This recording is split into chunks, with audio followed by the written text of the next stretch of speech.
Coach, what did you have to say to your guys after tonight's loss? Tonight was unacceptable. I mean, I think we got exposed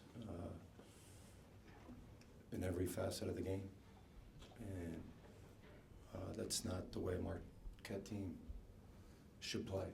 And I take full responsibility for it. Obviously, I didn't have my team ready to play in that level of game, and I take full responsibility for it.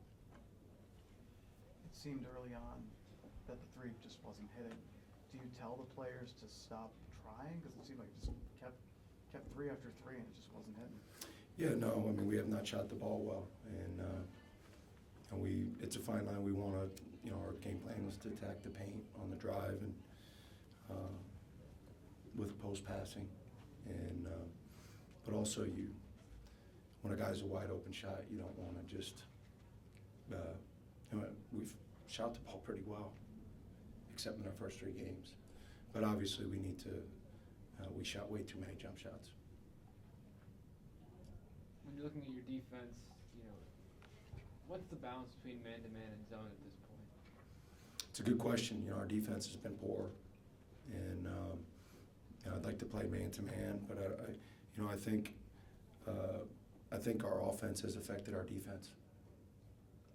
We've turned it over too much, and we've let missed shots affect our effort on the defensive end, and you can't do that. How much do you put inexperience in on that when you play a team like Iowa in particular? You know what? I don't want to talk about being young anymore. That this is not. Well, I've seen 17, 18-year-olds play their butts off, and so the youth has nothing to do with tonight. Is it frustrating that the issues that you had against IUPUI, whether it's the pick and roll, the perimeter shooting, the guarding the perimeter, they were kind of the same things that you had issues with again today? Yes, and we've had a bunch of quick turnarounds. We got 5 games in 9 days, and so again, there's a fine line between how much you're practicing and talking about these things and trying to be fresh for a game. But obviously, after a game like this, you got to go back to the drawing board, which we'll do. What positives can you take away from tonight? None. Not one positive thing. Henry and Luke really struggled tonight against the size of Iowa, and LSU is going to bring the same kind of size on Monday, so how do you prepare for that? I thought Luke was handcuffed with foul trouble, to be quite frank with you, and we didn't do a good job of feeding him. And so I don't know that Luke necessarily struggled with the size. Like with Henry, people are game planning for him, and that's new. This is a different level than high school, and so he's going to see. He's going to be on the top of everybody's scouting report, and we have to help him better, and he can play better.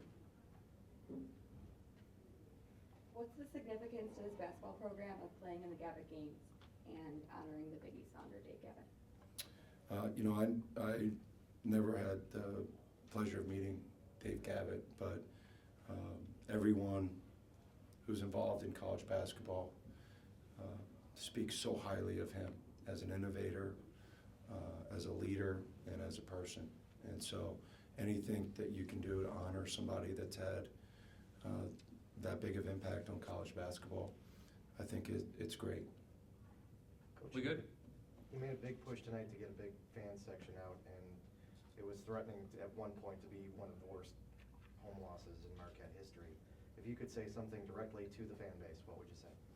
Well, I just said it on the radio with Homer and Jim. Like, our fans were phenomenal tonight, and we appreciate their support, and we have to play better. And look, I know, like, our fan base is hungry.